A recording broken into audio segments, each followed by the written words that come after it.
You have reached the Geek Elite. Good luck. I'd like to think that behind the scenes, David Harbour became a diva because he started acting in more movies, and that hasn't panned out like he thought. So it's kind of like, I was Hellboy, damn it! They're like, yeah, you were in somehow the least successful Hellboy movie, right?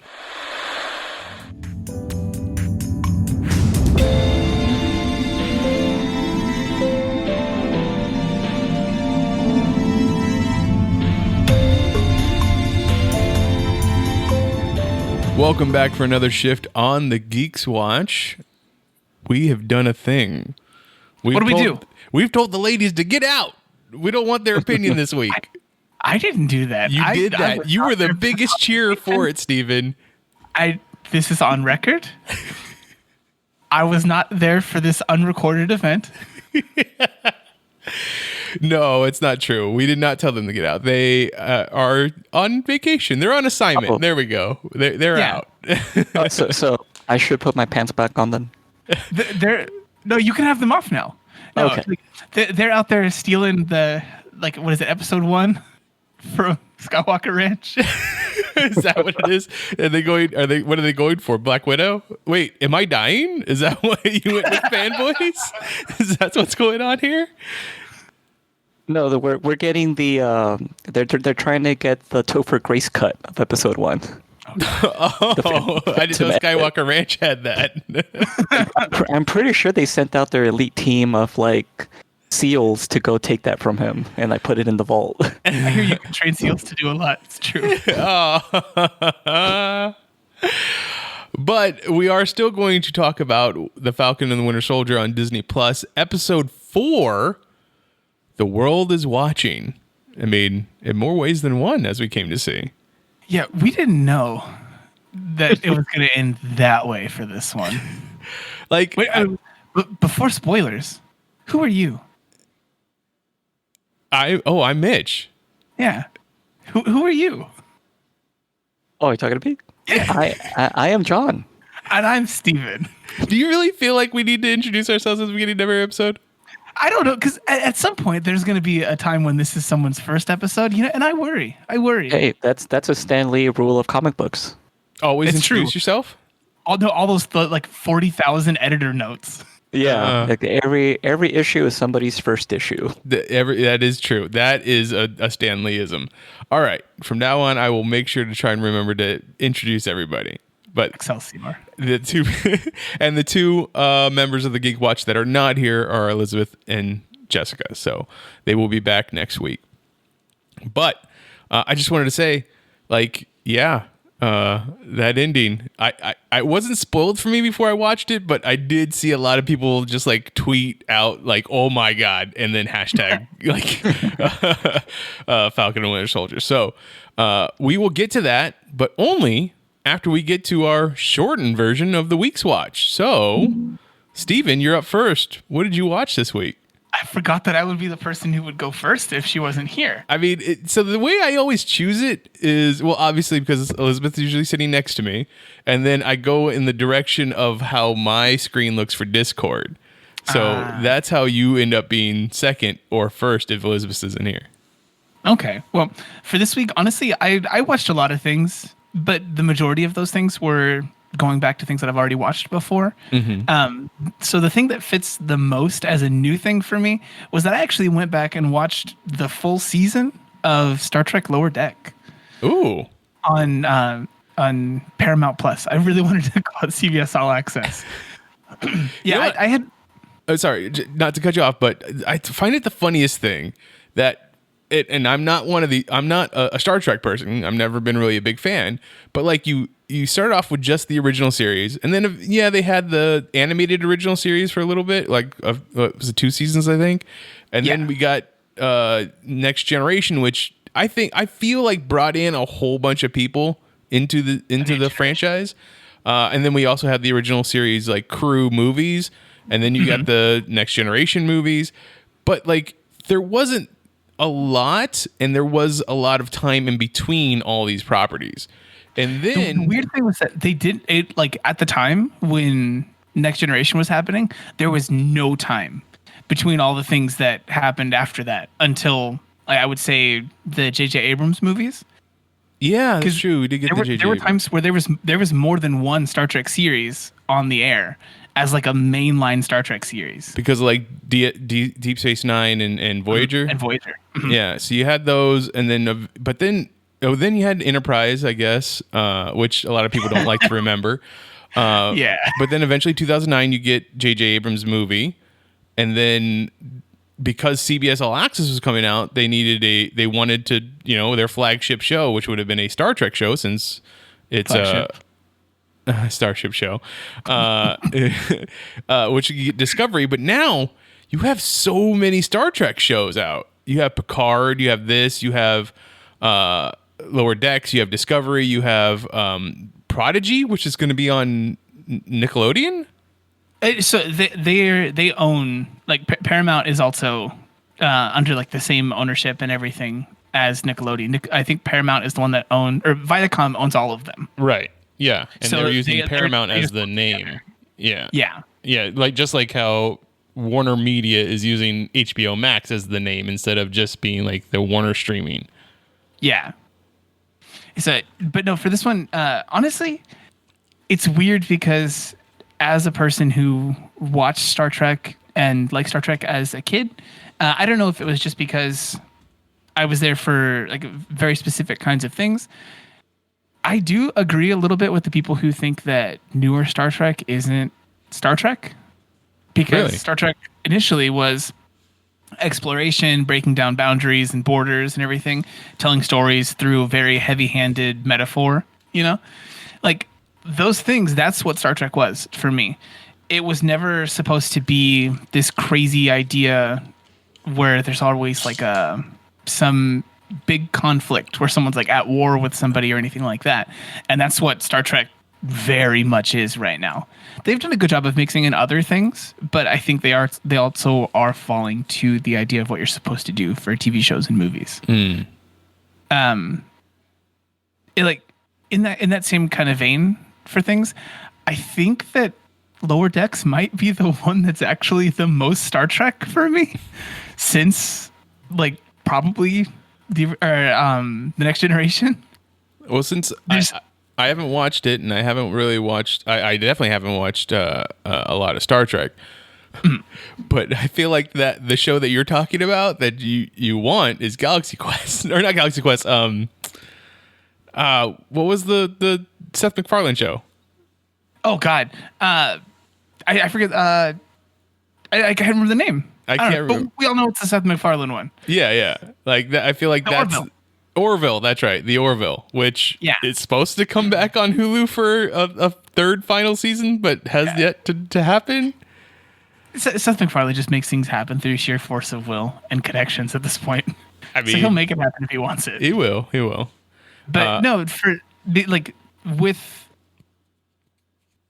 Star Trek, the thing that I expected was for them to talk about something, have a message, and then again do it through this like, metaphor for things. Like green people obviously represent someone who is like a person of color. Like in so many situations, you'd go to some society where it was some microcosm of some human story. Right. And this show does that while still parodying other things, having a good time, having an action scene, but it's not that everyone's at conflict with somebody else. Like, I think this is one of the most Star Trek things possible for 2020 and 2021. So I really enjoyed it. I think if you're a fan of Rick and Morty, that's obviously right there because of the animation style and everything. But if you're a fan of Star Trek or adult animation in general, I recommend it, honestly. Now, does this have a humorous slant to it? Like it's meant to be Almost funny? entirely that. Okay. Because see, there was that one episode of The Next Generation that I thought was what they were going to be going for, where it's all from the point of view of like lower crewmen. It is still that. It is still that. Okay, so somebody could still be getting sent like on a suicide mission, but they treat it with a sense of humor instead of like all the gravitas That's the whole thing. And they have tons of puns and jokes and references in there. Like, John, do you remember that episode where there were those the little drone robot things that had like a little probey front that gained sentience? It would be a little more specific than that. That's fair. It is Star Trek. Yeah, there are these little like drone robots with little like feet on them. They look like a robot version of the Fry Guys from McDonald's. But they that one of those plays a role in the season finale for this.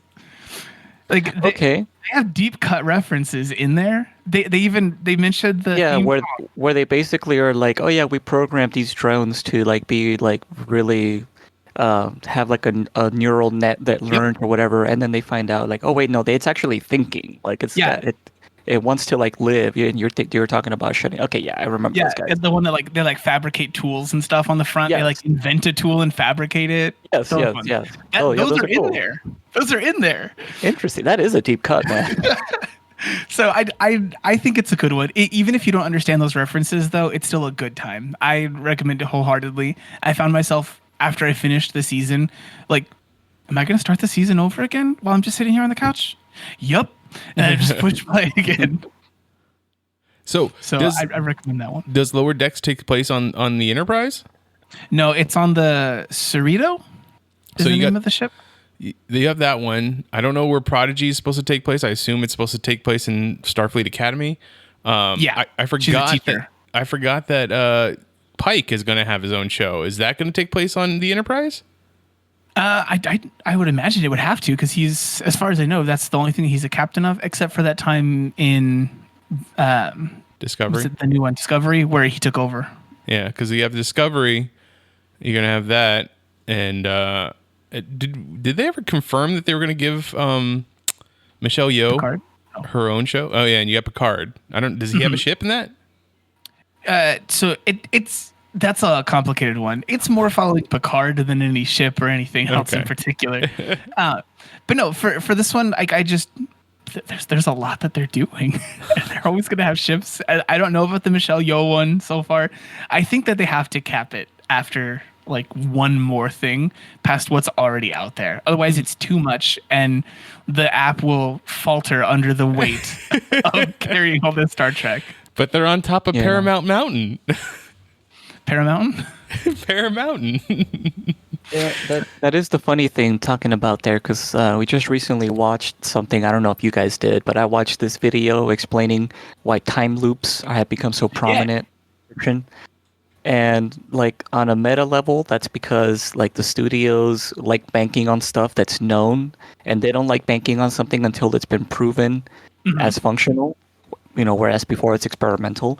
And I think that's where Star Trek is right now, whereas like Paramount is banking on everything that's worked so far, but they don't want to take that risk of pushing it any further and actually advancing the story. Yeah, like at this point, it's Star Wars, in that you can do anything inside of it with different genres. I think we're seeing that explored. And I mean, if you want to see the different genres, just watch The Next Generation, because they do everything in there. Yeah, they make a lot of good jokes about the holodeck because of how heavily that was used in TNG. In Lower Decks, it's good. You watched Picard, right? Season 1? Mm-hmm. Does Picard ever go back to the Stargazer? So there's like, they talk about it a lot in flashbacks, but thinking about it right now, after some time, I don't recall that he did. Okay, because I was thinking about that. I was like, wait a minute. They actually found the ship at one point in The Next Generation, and they took it back. So I was wondering if it was going to be one of those where he goes and commandeers his old ship, for that one last adventure or whatever. They talk about it a lot. Right? They talk about it a lot. He says Stargazer almost as much as he says like the and of in the series. Wow. Obviously I'm joking. Like any like super mega Star Trek nerds like get at me on Twitter, I guess. But I'm making jokes. That was a cool design though. I like that ship. It had like the quad nacelles. Yeah, that's the one issue I take with the Lower Decks thing. That we see the ship get grabbed by something and they pull off one of the nacelles, and I'm like, yeah, no, that makes sense. That's a shitty design. I mean, all of them have that. It's like on the flimsiest, least like reinforced part of the ship. Yeah, the only one that ever solves that one. This is the Star Trek podcast, but I mean, no, at like the one only point one it that ever did solved becomes that. Did we do that? We did Discovery the first season. Was I there for this? Yes, you was your suggestion. Podcasting. No, yeah, the only one that ever solved that I think was actually the Enterprise from TNG because they can exist as separate sections. True. They It's could true. remove the hull, The saucer. the disc, Yeah. the saucer. So anyway, you can watch that on HBO. No, I'm just kidding. Nope. No, you can watch that on Paramount Plus. There you go. Did you have anything else for your week's watch that you want to talk about? We have time to fill. You might be talking about the one that I would talk about. Aside from that, I figured I would be. All right. John, what did you watch this week? All right, so this week's watch was a bit disappointing because it could be briefly summarized as misadventures in parenting. School is back on, and I have a very willful demon child that doesn't like to do her homework. you watched The So- Omen. If only. I do keep searching for that like birthmark in the back of the ear. I was like, I must have missed it. It's in there somewhere. I know it. But no, so I ended up having to like only have enough time to watch the stuff I needed to watch for like supplemental things. So I ended up watching my week's watch. Well, technically not my week's watch.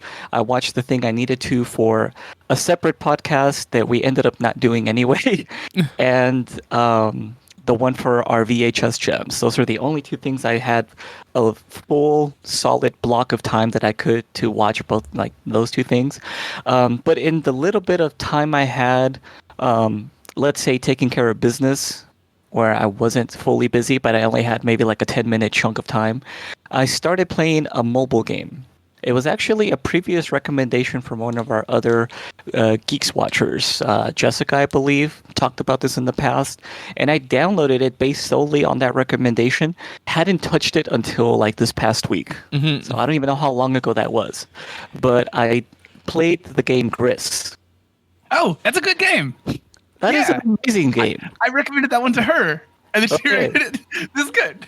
So I had a like in the small chunks of time that I've had to play this game, I was just blown away. I was like, this thing is beautiful, and like it's been a while since I could say that about a video game because I just don't get the time to play as much. So I'm sure there's beautiful games out there, but this one just it seems to have a really compelling. I don't know if I want to say narrative because there's like no direct story. It's all just conveyed through like implied narrative. yes, there's like through music and through like just changes in the atmosphere. Like I love how the game progresses from being black and white basically or shades of gray to like slowly incorporating different colors into it, and as you progress it becomes more colorful. And I also love the fact that it's like a watercolor style. This thing reminds me so much of Mobius's artwork that it's like watching basically one of his comic books come to life. And a lot of the background design and a lot of the choices, things as simple as just like stone walls look like they have so much personality to them. And it's a platformer with some puzzle elements. If you played the game Limbo, this would be like almost the same type of gameplay where it's very simple controls.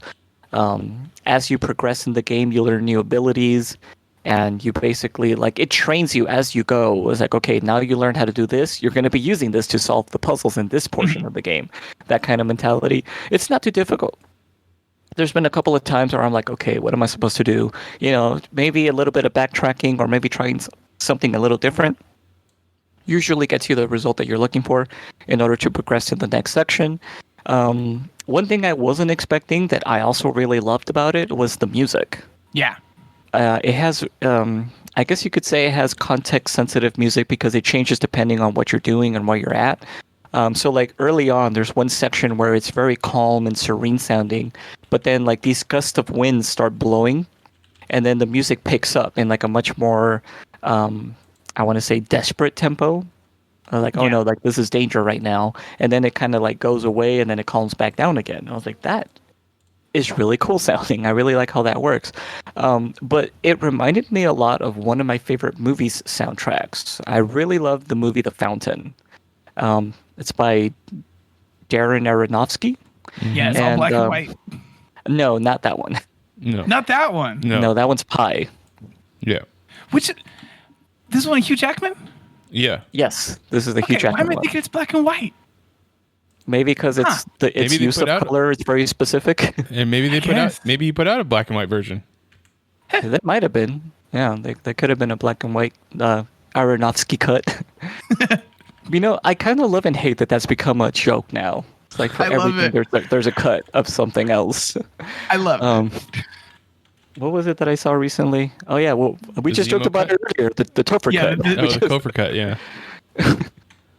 The Topher cut. That sounds so stupid.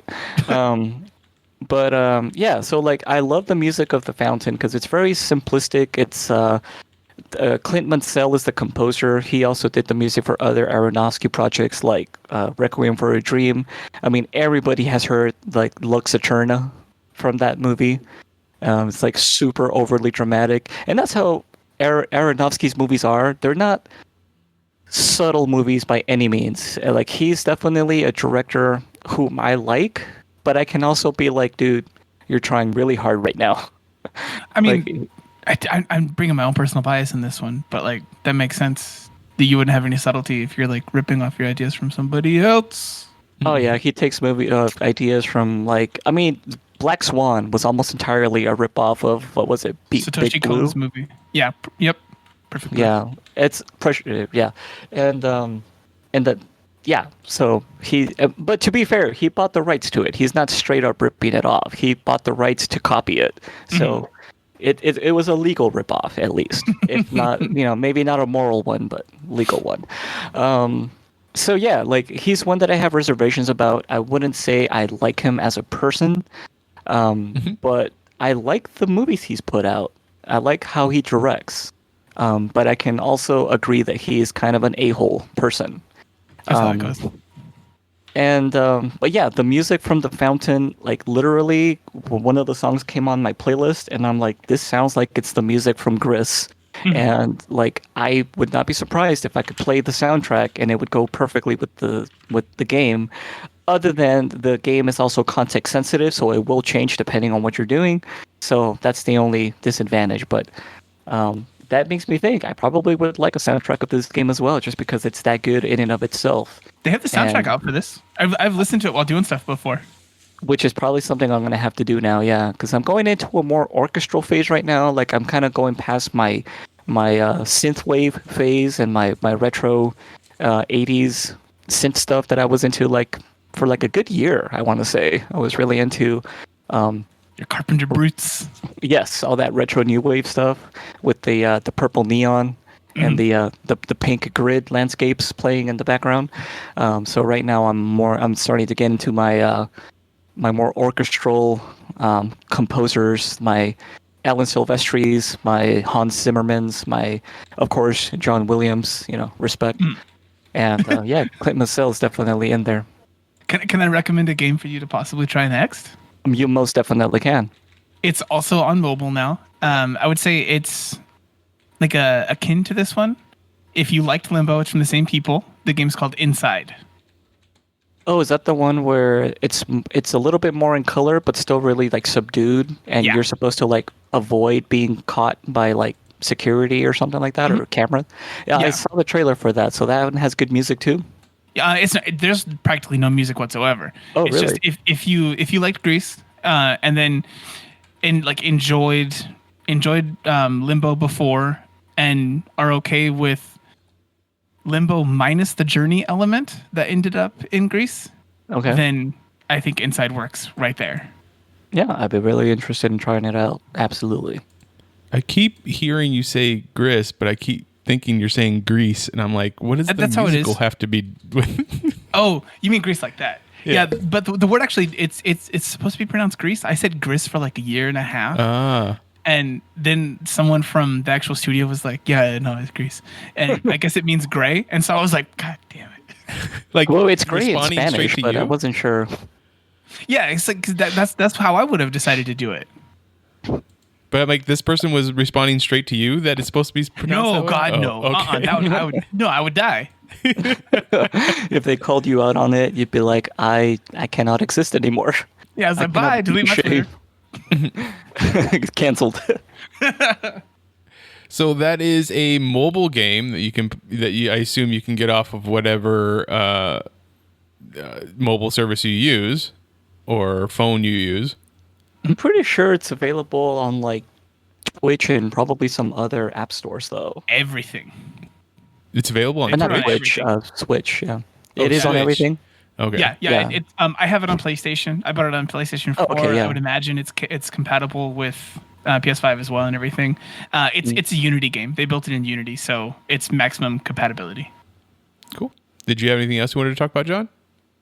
Yes. At one point, the game was so beautiful looking, but like I hated watching it on my phone screen. I just decided to Chromecast it to my TV, and was using my cell phone as like a controller, which was a really weird backwards way of doing it. And then I realized, oh, I also have a Bluetooth controller. So in like a roundabout sort of way, I was using my cell phone as a Stadia. Nice. Yep. Is there any lag or latency when doing it that way? Like between what you do on the controller and what you see on the screen? It depends on the game. If it's a game that's very graphic intensive, then yes, there is a little bit of a delay. But with this one, because of the way that you play it, it's very negligible, if anything. And it's not one where you have to have lightning quick reflexes. Really, it's just a matter of timing.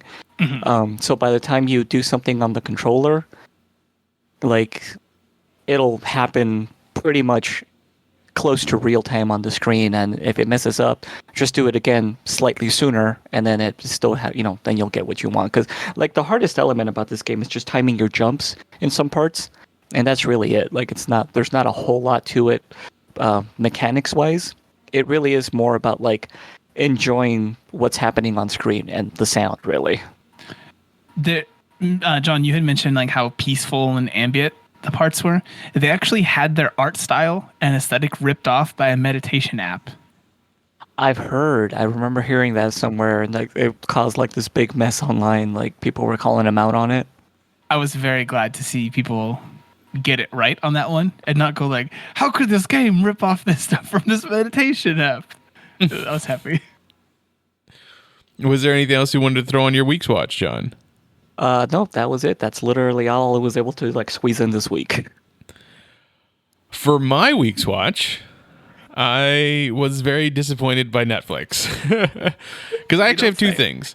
I watched the first episode of The Irregulars, and I was very interested in watching this, but that first episode was just boring. Like it just did not capture my attention at all.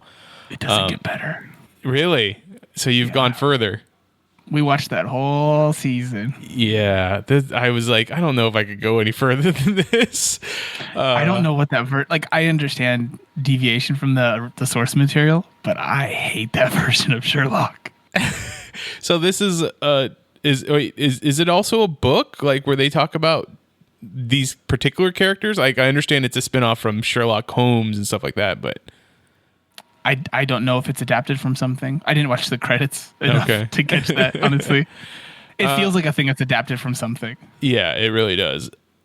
So yeah, I cannot recommend that for anybody. Like, I feel like there was a time when if it's called a Netflix original show, like you're probably going to get good quality of story and like special effects or something. But now I feel like they're kind of just throwing everything at the wall, like, which also makes me think like, why isn't there more stuff on here? Well, remember they're putting out even just in anime, they're putting out an anime a week for like this whole year. So they've got quantity. They have quantity. This is true. I do think that their algorithm at this point does hide a good portion of their stuff from me. Oh, okay. Honestly.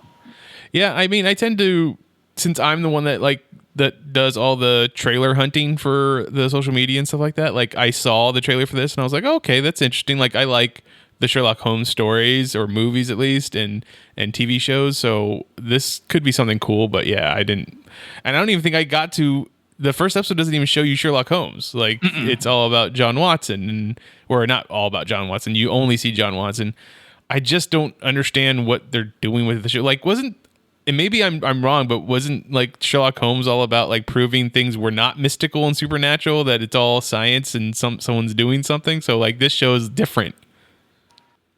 It's weird. I don't know what to say about it in a big way, except to know that I would never recommend it. There's no way for me to summarize this show, because anything I say would have to be so like multi-layered for criticisms that I would lose the plot halfway through trying to fully describe what about this wasn't good. I don't even feel anything for the characters in the moments when they're supposed to have big moments, honestly. And that's with the full season in mind. Yeah. I don't know. So yeah, I cannot recommend it. Sounds like Steven doesn't recommend it. My other watch, which was what I would, I'm probably like 70-30 not a fan of Melissa McCarthy movies. So I watched Thunder Force because I'm a big fan of Octavia Spencer. I think she's great. This is a bad movie. Like she needs to stop doing movies that are written and directed by Ben Falcone, her husband. Like it's just not working out for her. I think the last one I remember was the one where she's like that CEO that loses her company, and Kristen Bell is in it, and like they sell Girl Scout cookies to make back her fortune or something like that. It was a bad movie too. I don't even remember what the name of that movie was called. I don't know. Like everything about, I don't know who this movie is for. Like, is it supposed to be a woman empowerment movie? Then I feel like they missed the point in that point. And then it's also written and directed by a guy. So like, it's very male gazy. Like is this supposed to be for superhero people? Like, cause it's not that. It's definitely not that. It feels like they tried to make a movie for the people who really enjoyed Sky High, but grew up by like 3 years only. I mean, I guess I get the Sky High feel from it, but like I like Sky High so much better. The powers, like I really get tired of like the generic superhero of just having super strength. Like I feel like they could have done something more. And then there's a reveal with one of the characters later on. I don't want to spoil, but like it's cool. Like I feel like that's the better power they should have used from the beginning. But like we're talking about the surprise third of the trifecta of powers. The third, okay.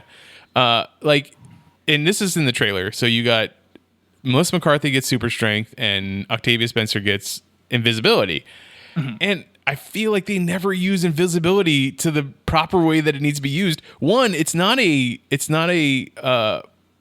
offensive power. It's very much defensive power, but yet they try to use it in an offensive way. And like, I feel like 80 years of comic books has shown you that invisibility is not an offensive power. Yeah. One of the things I also don't, I feel like if they were going to make this movie past the idea of like one drunk conversation that people had at 2 a.m. one night, that's what this feels like. It's exactly as well baked as that conversation. They made such a point of splitting up powers between these people, and she, like Octavia Spencer says, like I should have gotten the super strength as well because like I'm smart and I know what to do with it.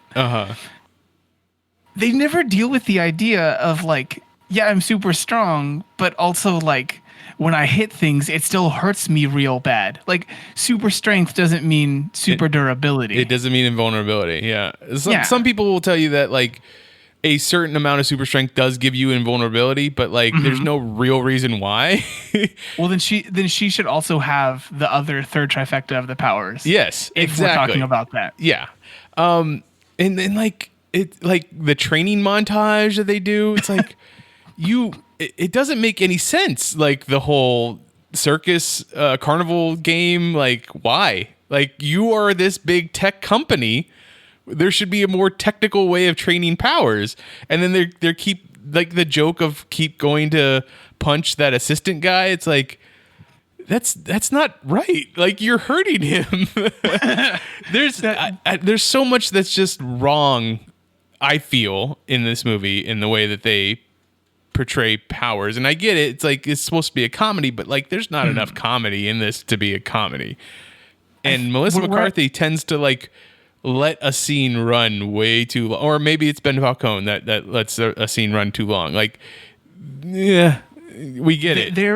There was a tweet that I saw going around that was like, Melissa McCarthy's her improv skills continue to be unmatched.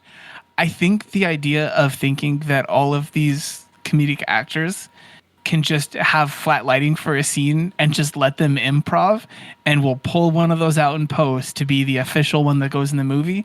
We know it doesn't work now. We've seen it fail so many times, guys. Like, let's just not do it. Can we just write good scripts? I mean, that would be great. Ghostbusters 2016 was amazing, according to everybody on Twitter.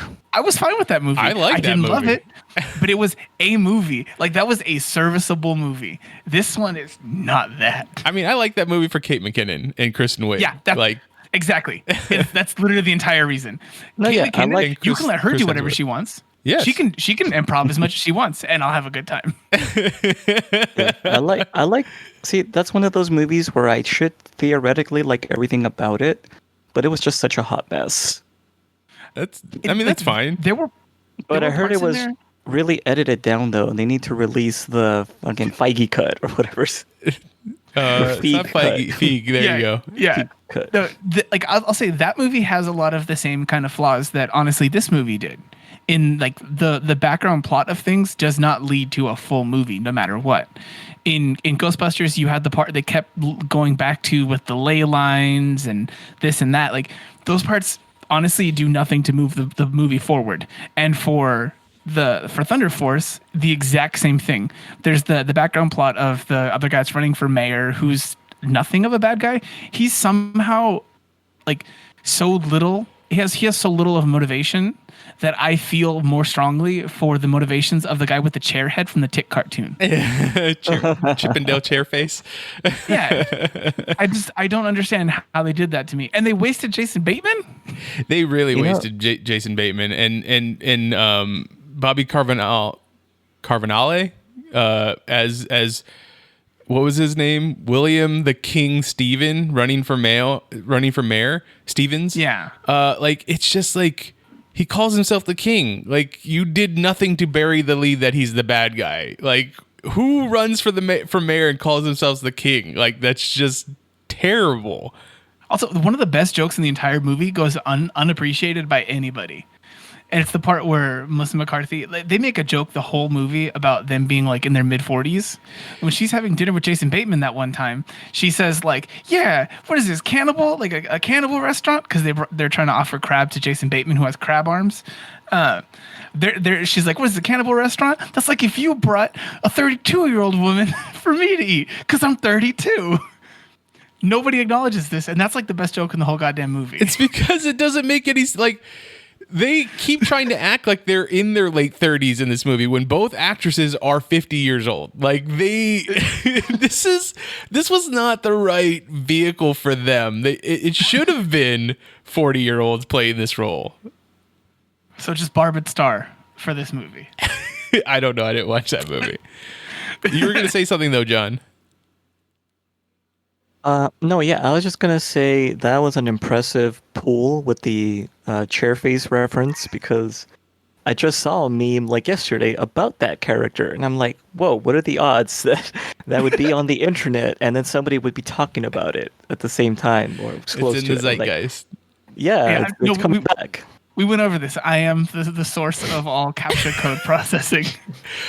I mean, if you look at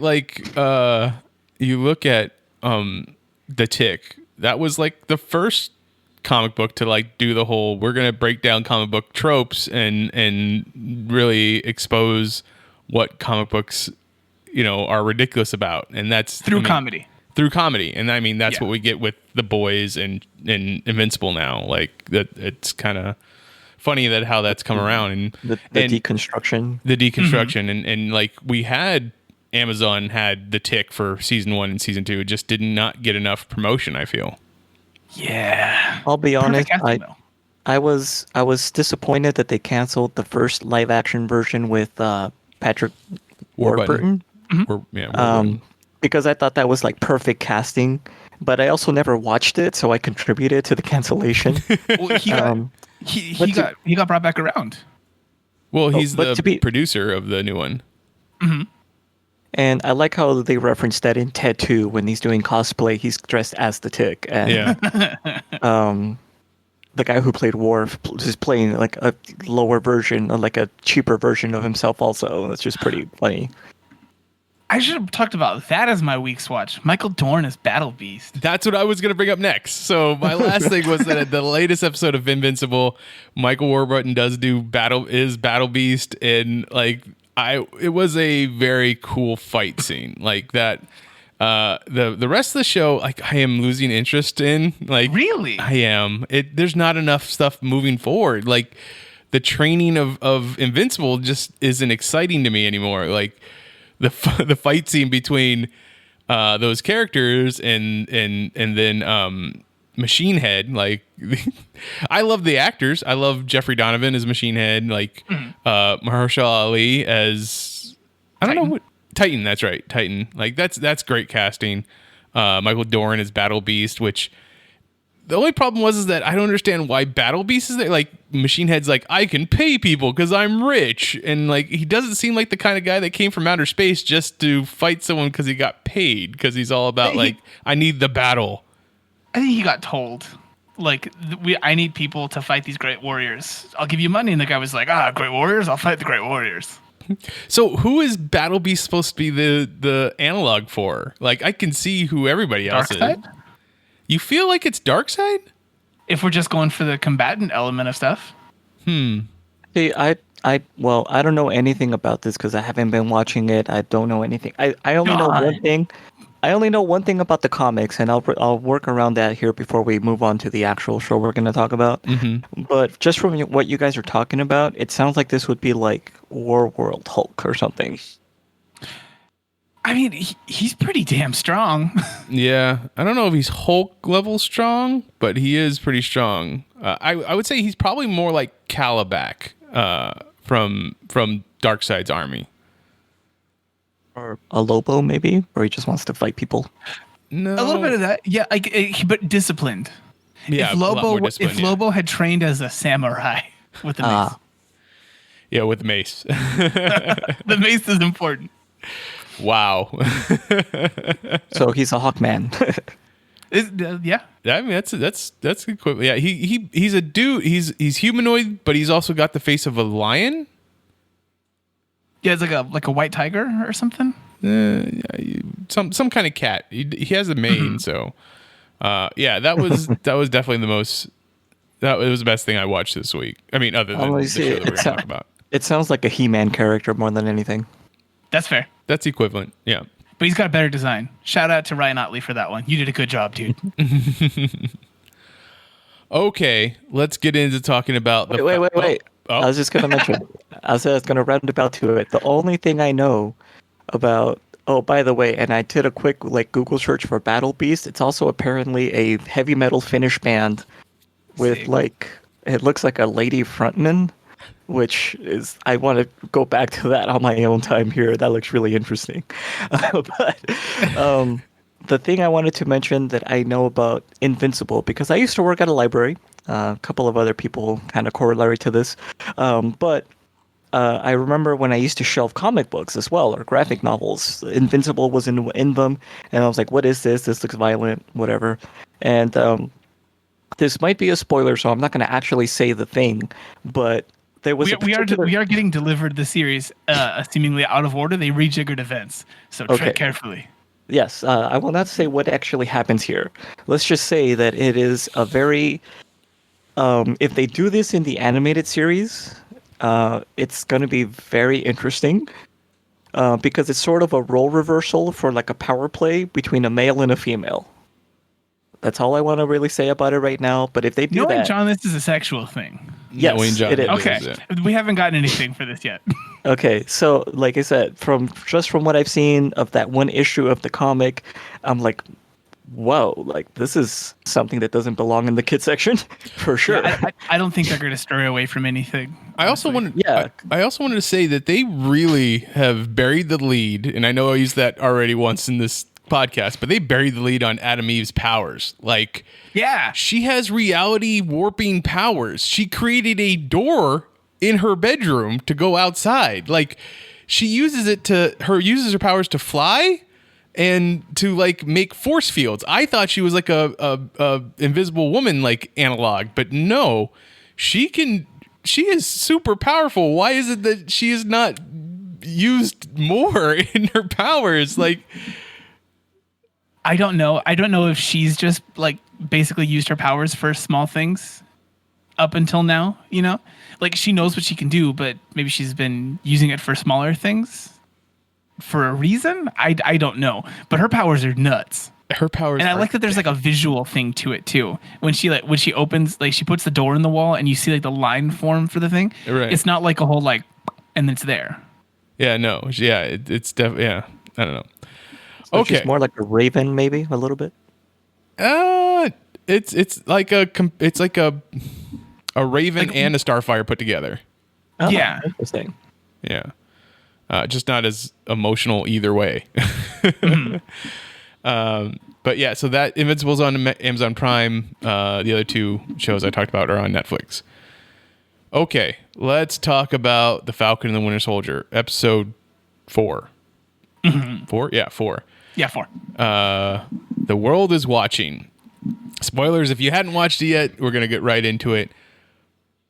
Man, they released the Zemo cut. Like, that was awesome. I was so happy, guys. I was like, they did it. Those crazy sons of bitches did it. We got like, was there actually an hour's worth of Yes. Zemo out there dancing somewhere? Like, you can watch a video of an hour's worth? Well, it's a loop. It's the same video that they released, but it's a loop. Oh, but it was okay. also released by Marvel, so they did both. Okay. Because that's like a minute and a half, maybe. Yeah, I saw the 40-second one that we released that I saw from Yeah. Disney Plus. That's the 1 hour cut. Is that just On loop. constantly playing over and over? Yeah. I heard a lot of people like praising the music that they chose for it and like stuff like that. Just like it was, it's a funny thing to have them sit there. He's doing his fist pump and and the finger twirl. You know, they just told Daniel Bruhl to get out there, like, hey, just dance, man. Just Improvise. Just yeah. improvise something. And that's like the best one they came up with. The Yeah. clap is what really got me. I was like, yeah, he doesn't know how to dance at all. But seriously, Lamar Hoskins, Battlestar, dead. How do we feel about that? How does everybody feel about the death of a sidekick or a partner? You know, the way they played it, it reminded me, and I mean, it's not meant to be funny, but it reminded me of a joke on like Robot Chicken, where the Joes and the Cobras are constantly firing their blue and red lasers like above each other's heads, and then one of them happened to hit another guy, and everybody just stops. Yeah. It's like, wait, like, I know we're all fighting to the death, but like, I think he's actually hurt, guys. Like, everybody just pauses right there, like, oh shit. It was interesting because there's in Yu Yu Hakusho, throughout the entire series, people are having these crazy like knockdown, drag out fights where insane stuff is happening. There's people who are like just growing bone spikes and like obliterating whole like arenas of people with a demonic aura alone. And then there's a scene where a bad guy is like a shapeshifter and he makes his hand into a gun and he shoots the good guy in the series, like in the belly. And everyone's like, oh, fuck, he got hurt. Yusuke's been ruined. Like he's been hurt for like months on end, recuperating on the ground and everything. But you bring a gun into it and everyone's like, whoa, no, stop. And that happened earlier too. Like in the earlier in this episode, again, kind of spoiler alerts. Zemo shot Carly with what looked like a gut shot, or at least grazed her. But like I didn't have near close that reaction either to that than I did to Battlestar getting like put down. I was like, whoa. I think that the closest one to this kind of death was, I forget his name right now. Even Stevens, help me. Shia LaBeouf. Yeah, Shia LaBeouf in Constantine? Constantine? Yeah. Oh yeah. Because everything else has been happening, all this crazy stuff, and then you just see this one normal ass person just get wrecked by the environment. Yeah. No, it's very similar. Like there was if you ever watched a movie called Ong Bak. Oh yeah. So there's the scene in that where throughout the whole movie you're following, and spoilers for Ong Bak if you hadn't seen it, it's 15 years old. 12 years? Yeah. There's a scene, there's a character in one of the versions of the movie. He's called Dirty Balls, like throughout the whole movie. So he goes to protect the head of a statue that's fallen off, and the guy that's about to crush it with a sledgehammer, like just hits him with the sledgehammer. Mm-hmm. So like his internal injuries, just he dies from, and like throughout the whole movie, you watch as the protagonist is just going around brutally kicking people, hitting them with weapons, like everything. But this dude gets hit by a sledgehammer and dies, and you're like, whoa. It's because he was justified. It's John Wick rules. They took his elephant in Ong Bak. That's Protector. What? Oh my God. In Ong Bak, they took the statue. No! It's so backwards. I forgot everything. 15 years. Forgive me. I forgive you. But yeah, so I want to you brought it up that Carly gets shot. And in that scene, we saw Zemo crushing all that's left of the super soldier serum that Nagel had created, except for one vial. So Zemo takes a Captain America shield to the head, and not just one that like John Walker was like punching with. No, it's one that he threw, which to me, Oh, go like we saw people get like life-altering injuries in this. Yes, that's just like hey, you go over there. Like that, they could have just said those words instead of doing the things they did to the other person. So like he hits him. I was like, I don't see how Zemo didn't die from getting a shield to the head, but he didn't. He gets knocked out, and there's one vial left, and Walker picks it up. He puts it in one of his pouches, making Rob Liefeld very happy. But like the next time we see him, he purposively like has taken the vial, right? He has to have. It's because we see him fighting that one dude. We see him a couple of other times. We see him. Sorry. Yeah. You're right. We see him fight the Dor Milaje after that scene, and he loses. And he's like, and I think that's when he decided to take it, because afterwards he has that conversation with Battlestar and says, "Hey, like if you were to offer it, would you take it?" And Battlestar is like, "Hell yeah," or something like that. Well, you also take into account that he's like, we got beat by them and they weren't even super soldiers. Like, it's like, no, they're just very disciplined and really good at fighting. Like that's their whole life. Some of the best warriors. I don't know why this is a revelation for him. Like I appreciate the things that they did in this one to set the idea that power only makes you more of who you already are. Mm-hmm. That's perfect. That's everything I needed from them for this going forward. But the idea that this person who's trained and been put up against other people at a million different avenues in life would be surprised that someone could be better than somebody else without any artificial help seems crazy to me. Yeah. I mean, that's also just him as a person, but there have to have been times where he underestimated somebody else who is like brand new, or they're like 45 and never trained for anything, and then he sees them excel in some competition, like why would that be a big shocker for him? Yeah, this is a guy who looks like he's not used to losing. That's fair. But no, I feel like you get that history of like when he's talking to Lamar about like if they only knew what we really did in Afghanistan, those medals wouldn't mean as much as they think they would. Like I feel like he understands what loss is. It's just he's been able to survive and be a good soldier to this point. John, you were gonna say something that you were saying that's also something, like about his motivations, I think. Well, no, it's exactly what Mitch was talking about. I was hoping we could discuss that philosophical point about like if people only knew what we had to do. Like they specifically mentioned Afghanistan, and I was wondering if that was a meta commentary on real life. It's gotta be. Definitely. Not to get too into like the actual politics about it, but I mean, like I've seen people, ex-veterans and stuff, like talk in like unsanctioned, interviews and YouTube channels of like, yeah, like no, we're not really the keepers of freedom and peace. Like we were doing some pretty like questionable things, and like to talk about them is considered like almost traitorous, not quite, betray your country, but like, hey, that's the things that we need to do to keep things moving and whatever. But like, yeah, like the fact that they kind of brought that up slightly but acknowledged it, I'm like, yeah, that sounds interesting that they're going that route, and they're definitely pointing out that like, yeah, like as a military, as a country, and as a government, are we really the good guys? I think there's a lot of very clear commentary in this one. The idea that they have for the whole GRC, that's just the United States personally in what they're trying to do for metaphors for this one.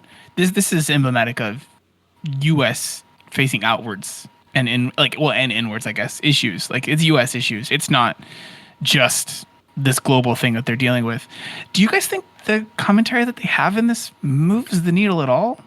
Because for me personally, like my life is very much shaped by the metaphorical pop culture media stuff that I took in. But I know this was also when I was younger. There's a lot more of stuff that's very clear cut. Does this do anything?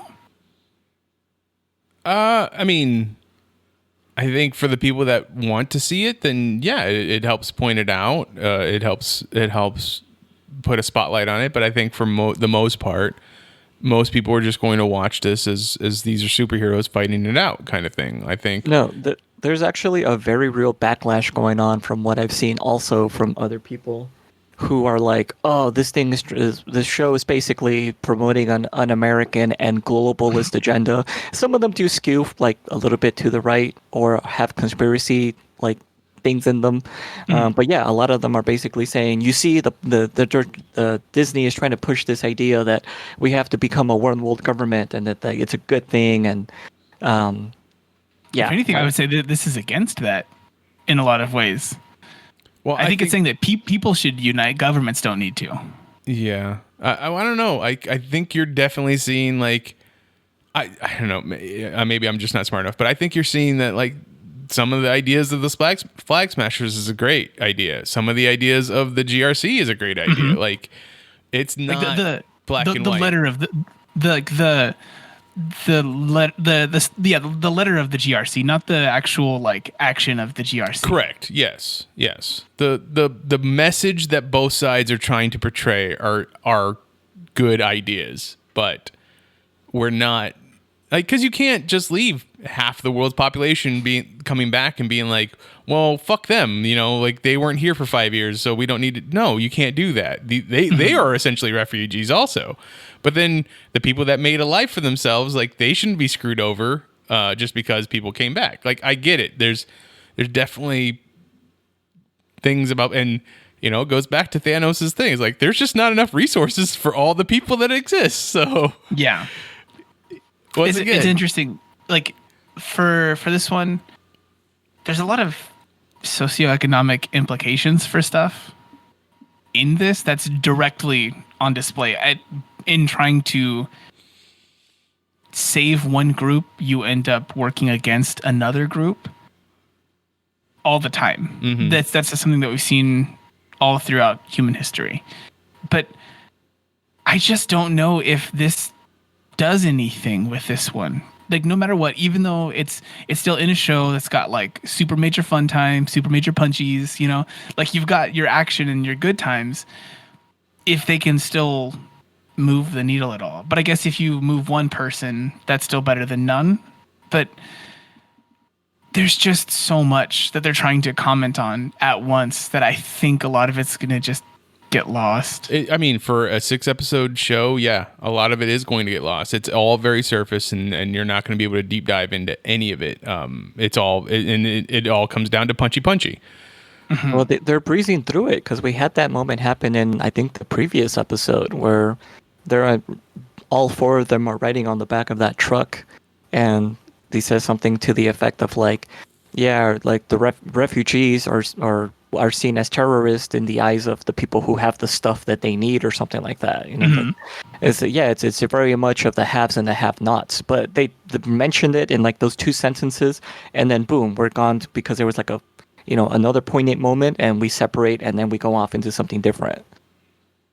Yeah, it's a weird balance to have to strike. Obviously, like they're making something that's trying to have a genuine commentary and criticism inside of a whole greater beast. And we've had that in comics before, like where one thing is trying to say something, but they're still stuck with being compared to a thing that's just capes and masks, you know? But do you think this changes anyone's mind about how they look at something? And I know I asked that already, but in this one, I can't help but think the entire time about the people who just went and took, like almost ignoring the meaning of it, the Punisher symbol, and put that on their chests, on their shirts and patches and stuff, entirely ignoring everything else about it. Do we get a new one of those in this? I was talking to Naima about it, and she's like she was bringing up the fact that there'll be plenty of people who thought that Captain America in this was entirely justified.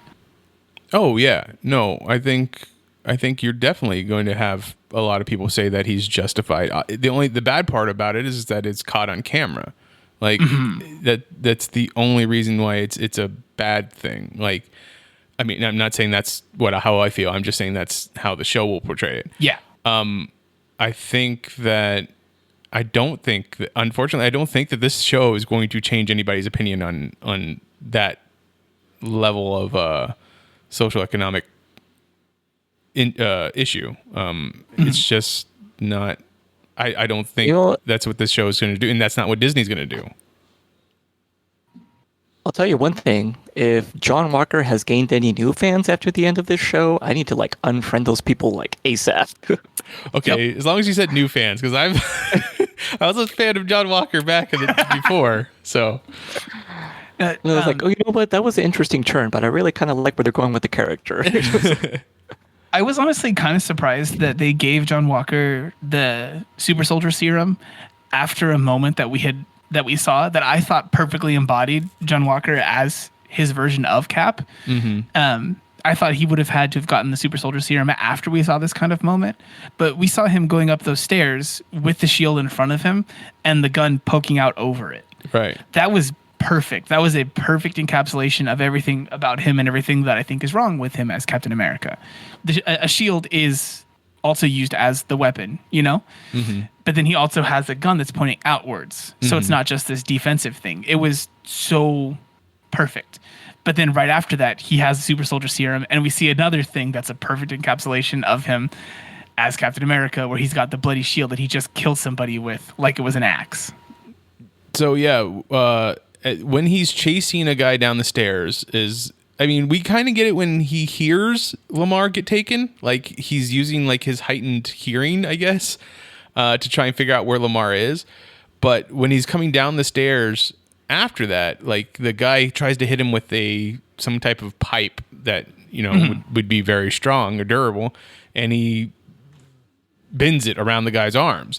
That's when Sam or Buck, I don't remember which one it was. One of them sees it for the first time and is like, uh-oh. Sam. It's Sam. Okay. Yeah, he says, "What did you do?" Yeah, he says, "What did you do?" And so this is when we know for sure that he has taken the super soldier serum at this point. Why? Someone pointed it out. We saw a moment before that should have cued us off already. Which was when he threw the shield and it went into the concrete halfway. Oh, I didn't think about that. I guess the part for me before the bar when he threw that guy down the stairs and he dented the emergency case for a fire extinguisher or whatever. That was the part for me. It was before the bar. But someone pointing out, like, no, that shield went halfway into that concrete. I was like, okay, no, yeah, maybe. I mean, yeah. So then you're right. The clues are there. Why did we not get the scene of him, like, having to inject it into himself or whatever? You know, however it is that you're supposed to take this new serum. You drink it, you inject it. I don't know. I was wondering if he would just waste it. Like, he goes to use it, and he's like, Hey, because there's not like a needle on it. Yeah. I wanted to ask this actually. What is a serum? How is that different from any other type of fluid that is for... A serum as a word gets used in a lot of different ways. Even if you just use it for like a skincare product. Yeah, it's a distillation. Serum. It's a distillation of something else that gets applied. Okay, that's all I think of for serum. So it's not how you take it; it's just how it's made. I don't know. It's a vehicle to bring something else to you. I'll take that. Okay. So yeah, it's a medium, and then it's got like the stuff in it. Yes. Mm-hmm. Okay, Exactly. so how you take it could be topical, it could be intravenous, it could be ingested. Correct. Mm-hmm. I'd like to think that he like rubbed it on himself, just like lathered it.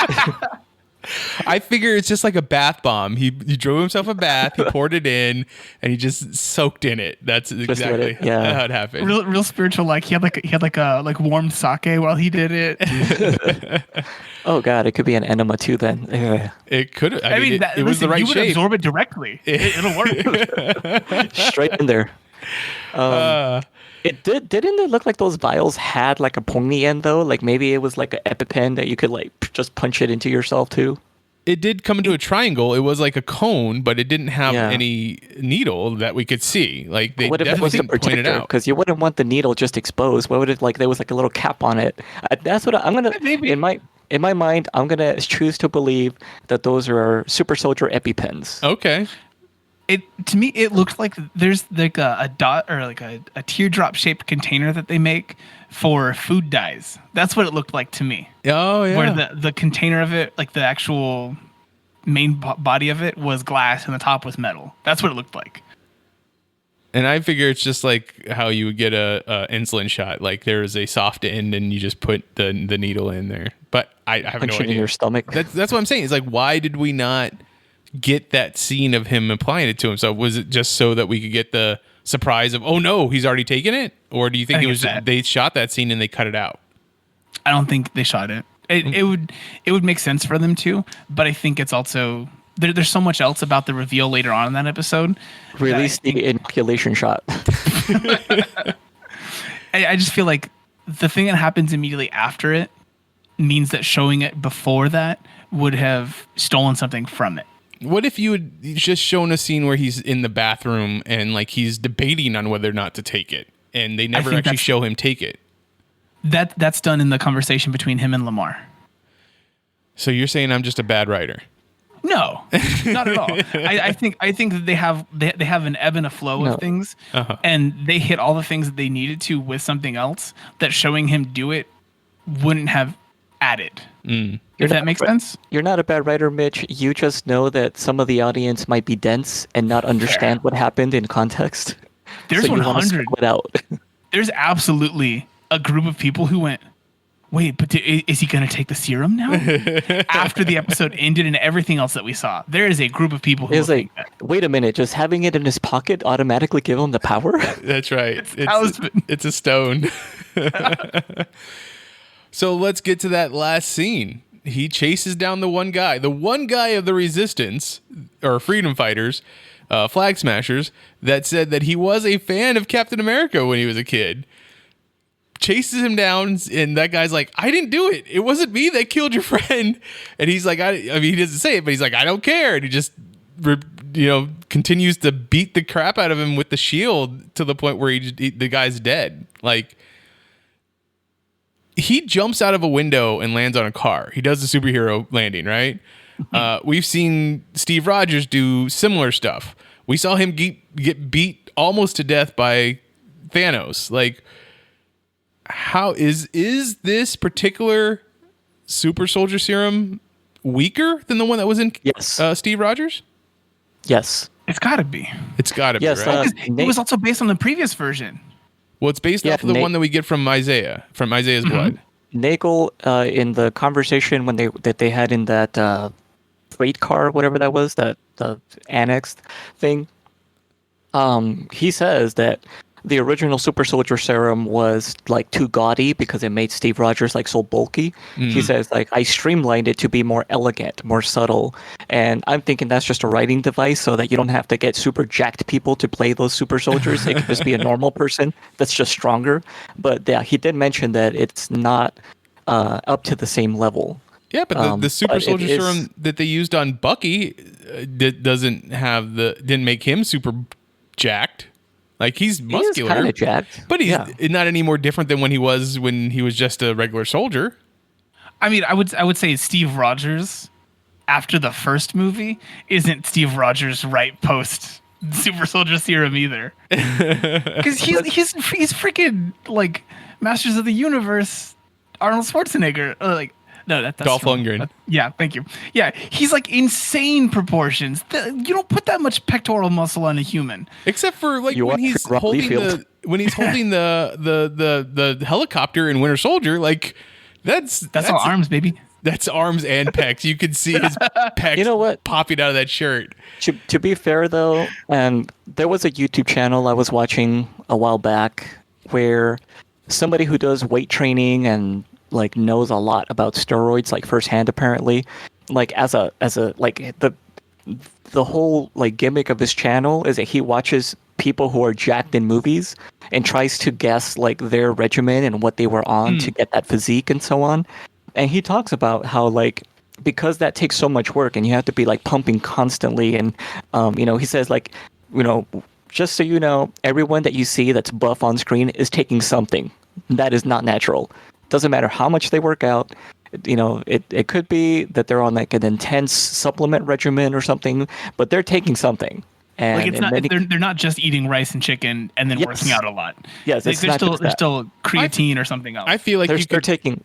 You could go through like Kumail Nanjiani's like tweets and stuff like that, or his public, because he's talked so much about what he's done, what he had to do to get his physique the way it is. I'm sure if he's having him take something, which if it could be just supplements or creatine or something like that, I'm sure he talks about it. Yeah, because I don't think Kumail is going to be a person who's like, no, I've secretly been doing this. Like, no, he's very open. He's very open. Yeah, like Sylvester Stallone was like it was like kind of kept hush hush, but he almost got detained. Well, because nobody really acknowledges it. We're all just kind of like, oh, yeah, that makes sense. But yeah, he was busted trying to smuggle in like human growth hormone when he was trying to go to like Australia or something, because he constantly has the Expendables 2 or something like that. Yeah, one of those movies, because he constantly has to be doing it, because like after like the age of 30, I think the human, like the male body doesn't produce enough testosterone anymore to stay in that kind of shape. So you have to be taking something when you're past a certain age. And yeah, so like they pointed it out that like for those scenes where you see them like super jacked up, they call those like the superhero shots, where like they open the doors to the Vita Ray chamber and you see him with those huge pecs, or like the scene where he's holding the helicopter. I was like, no, those were usually the very last things that they shot, because they had to make sure he was in the best shape possible prior to release. And like he was probably pumping for like a good solid like couple of months before that to get to that point. And like in that same hour. You do your workout and then go right over there to go do that scene. So you're still like nice and swollen and like have all that definition. Like hypervascular. Yeah. Yeah. And you have to also be like dehydrated so that it shows up more. And like they say that's also like a really like, it's not really a secret, but like, yeah, like if you knew all the shit that people they have to do to look to that point, it's like you probably wouldn't want to do it. It's just so much work. I feel like Hugh Jackman talks about that too a lot when he had to play Wolverine. Like he talks about and Zac Efron. And Manganiello.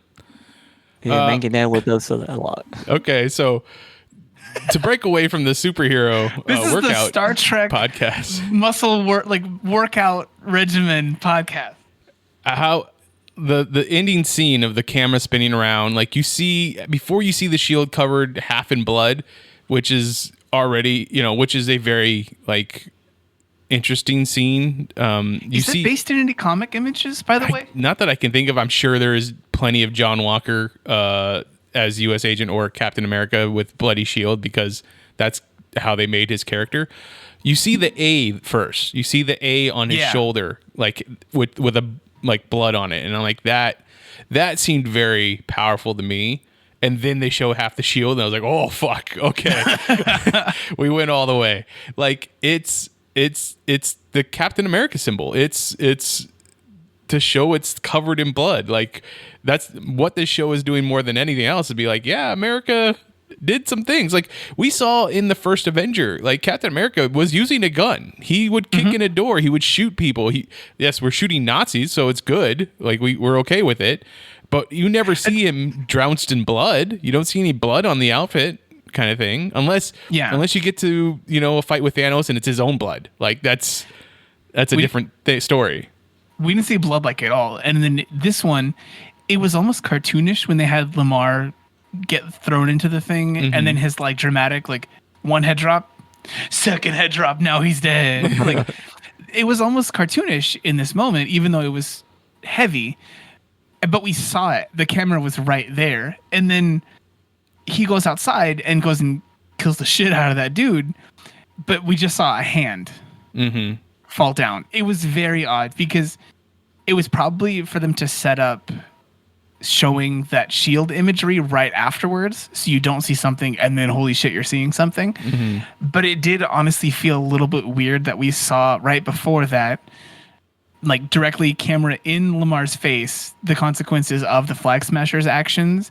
And then for just a moment, we didn't see the consequences of post 9/11 Cap's actions. Yeah. I mean, that's the last half of the show is the most dramatic, thematic, I don't know, conflict heavy. The first half, I mean, we see Sam that tries to resolve this in a different way. Like he is there to talk to Carly. Like, hey, you're going about this the wrong way. We can work together and figure this out. Like you don't need to kill people. Like you have a good message, but because John Walker shows up and is headstrong and all about might is right, like it scares her, or at least drives her away, and that's the unfortunate part where that comes from. I want to ask, the intel that Carly has, is that from somebody? Is that Sharon Carter? Like, I don't know.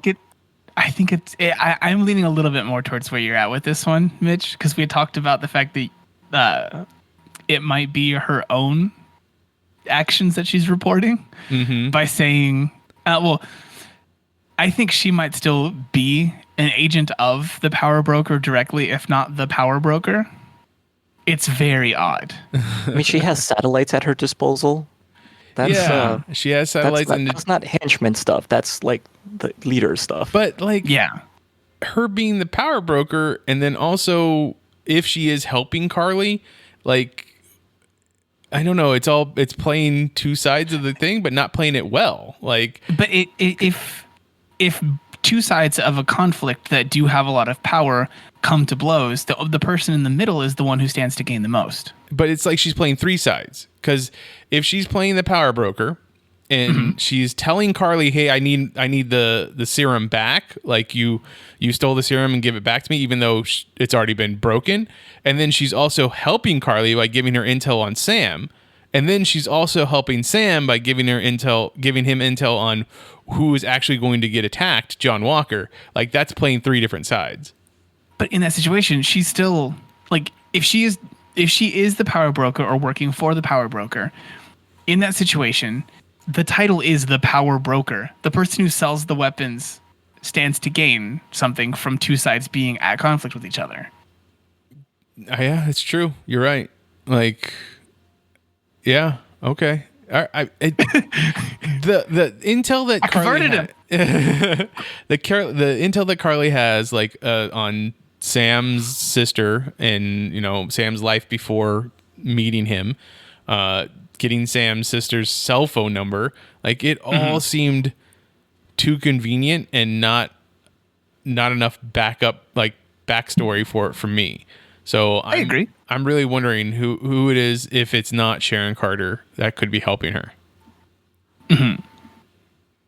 The other thing that I like, this is a very small nitpick, and I think it's easily pushed over also, was we saw Sam do a pretty good job of talking to Carly in that moment. And the thing that he cites for why he was able to do this pretty well was that he counseled traumatized soldiers in the Right. past. Why did he fucking suck in that counseling session? The one with Carly? Well, no, in the counseling session with Bucky. Oh, Because he did well with Carly, honestly. Yeah, he because- used good tools. I think that's because, like, as much as Sam's might be a good counselor, he's not invested in Carly, or like on a personal level, or with the other soldiers that he has in those meetings. As with Buck, like the two of them have fought together, and they're as much as they say they aren't friends, they are friends. They're teammates, they're friends. And honestly, it's just the writers makes for Lethal Weapon. Like it's that much. It's a better conflict between the two of them, instead of having him being actually good at being in therapy. Like you're right. That doesn't make any sense story wise. But for whatever reason, he just thinks that Bucky can just pull through it on his own. He doesn't need any help. Like He's strong. Oh, I remember my joke, Mitch. Okay. I couldn't remember my joke. I remembered it now. We talked about the fact that it was going to be a long time until we got a certain kind of character in superhero movies. Turns out Marvel beat DC to the punch, and they did Arm Fall Off Boy first. I mean, it's funny seeing as how we just had the trailer where you see that, but yes. Hey, this is also a callback to one of our last podcasts where we mentioned that maybe Bucky has a Konami code to like reactivate him. Yeah. That's exactly what happened. They tapped him with a specific pattern, and that happened. He's got a little D-pad right there. Yeah. I mean, that was it's essentially using pressure points, but they moved it around. It's not exactly the right kind. And he is like completely stunned when she's doing it. He's stunned after his arm falls off, but like, what are you doing? And then boop, doop, doop, doop, boop, arm fell off. Fuck. Which is interesting because the beginning of the episode is him remembering, them going through the breaking of his original Konami code, his trigger words, and That was very well acted. it's very well acted. It's really well written. You see all the emotions on his face, and for a scene that is not that long and not that much to it, it was great. The Dora Milaje fight scene, like, I love that Zemo's like, well, I'm just gonna stay over here and then sneak out. Like, he doesn't do much. Hey, how many of the Dora Milaje showed up? 3. So would you say that this is a Dora Milaje 12? I shouldn't have answered. I should not I'm have not answered. mad. I'm not mad. I'm just disappointed. I always respect wordplay. I'm sure that one of the writers that was working on the show was like, this is gonna get someone specific. Hey, I'm only saying it because the girls aren't here. That's all. Yeah. The Blame ladies, it on them. the ladies would be a lot more angry at you at this point. So there you go. Is there any more about the episode that you wanted to bring up? I think No, I got my arm fall off boy joke in there. I'm good. All right, I did have sort of a tangential thing related to the shield. I think, or I may be misremembering, but I want to say that somewhere I've heard, or this is just my own headcanon, that the shield is not 100% vibranium. That there's something in it that's Asgardian also. Maybe not Uru metal like Thor's hammer, but something similar that responds to like psychic like commands. That this that's is why one it of the comes ways back. that this is one of the ways it would explain why, like, when Spider-Man says that thing doesn't obey the laws of physics, and why it seems to know when to like bounce off things and come back, and like the very specific trajectories. And I was wondering if something like that does exist in comics, if that would also be one of the ways that it would explain why Captain America was able to wield Mjolnir, not just because he's worthy, but because he has experience with like some kind of a combination of Asgardian tech. I mean, I know that the shield in the comic books has been destroyed and rebuilt many times. I know at one point when in my history with Captain America, the shield was half vibranium, half adamantium. That's the one I remember. Yeah, I don't remember anything about part Asgardian metal, but I'm sure at some point it was in there, because when the MCU really took off, like they were getting away from the Marvel comics were getting away from X-Men stuff. So I'm sure they didn't use adamantium. They could have used vibranium and Uru or some other Asgardian metal. Yeah, I was just wondering, because that would explain so much about it, and it would fit perfectly. Like, Marvel, at me with this. I always felt like the super soldier serum also boosted Steve's intelligence. Why that would be why he was a great strategist and would like able to calculate geometry on the fly, so that when he threw it, that he knew when it would bounce back. But I think that was just my headcanon. I don't think that was ever like something that happened. I think at the very least you would have to increase blood flow just to compensate for muscle things. So by that it could up a bunch of other stuff. So you would have a greater ability to process what is the word I'm looking for here? Like the human super go juice that we make, adrenaline, and then like inside of that you could have like faster brain function. You would be in super intense fight or flight survival mode a lot more often and able to sustain that kind of thing in all the ways that applies. Yeah, I think that's appropriate. Like he would, just on a physiological level, you'd have to. I'd like to see, like, if they slowed it down when he's throwing the shield, it becomes like that scene in, was it the Hangover? Yeah, when you start seeing the calculations kind of fly at you, like the white lettering. He becomes a beautiful mind. I'm upset that there's only 2 more episodes. I don't know. It seems like there's a lot to cover in those last 2 episodes. The last 2 episodes are supposed to be, what, 2.5 hours apiece? Sure. Somebody did come out and say that there was a leak of the next episode already, and that the next episode is definitely over an hour. Ooh, I'll take it. That could be counting the credit sequences, because those are pretty long. Those and then like there's a 15 stinger minutes. at the end. Yeah, we haven't gotten any end credit stuff lately, have we? Not yet. Like on any of these so far. no. Also, And this, oh, go ahead, John. I was just going to ask, this is a limited series, right? Like, there's no plans, like, with WandaVision to have a follow-up to this? Correct. Yeah. Okay. Someone pointed out this to me. When you're watching the credits, and it's when they show the actor's name of a person that's played something in this, like, it burst out from the paper, like, and then they say, Emily Van Camp as Sharon Carter, like, or not as Sharon Carter, but they show there are blanks in those, so there are definitely more actors and characters that are supposed to show up in the next. Like, there's like 3 blanks where that doesn't happen. Have they been filled Yes. in over time? Okay. Yeah, apparently that's when Zemo showed up, they filled in his, and when Sharon Carter showed up, they filled in hers. So that means that there's supposed to be more. Thunderbolt Ross could be in there. Steve Rogers could, or not? Steve Rogers. So Chris Evans. I don't know. I think that's an interesting point to point out. Okay. Did anybody think that Zemo was going to take the serum at one point when he saw it on the ground? No. Not even for a second. Not even for a second? No. I did. Honestly, the biggest shock for me was that no one was like scooping up leftover serum. Like, Trying to lick the floor. yeah, like nobody. Is it alcohol based? Is it just evaporate and then it's gone once it's out of the liquid state? I don't understand why it's just non-viable. at that We're gonna point. It became contaminated. That was a pretty dirty floor. We're gonna get a whole bunch of super powered cats. Like, it's Yes. Or ants. Ant-Man.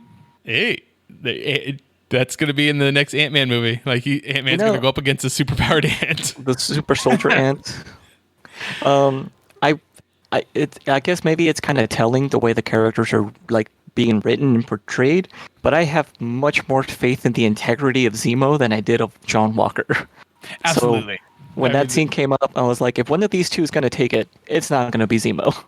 But it's not a bad thing. Like the serum itself, as they pointed out, they point it out every time. Like it amplifies who you are.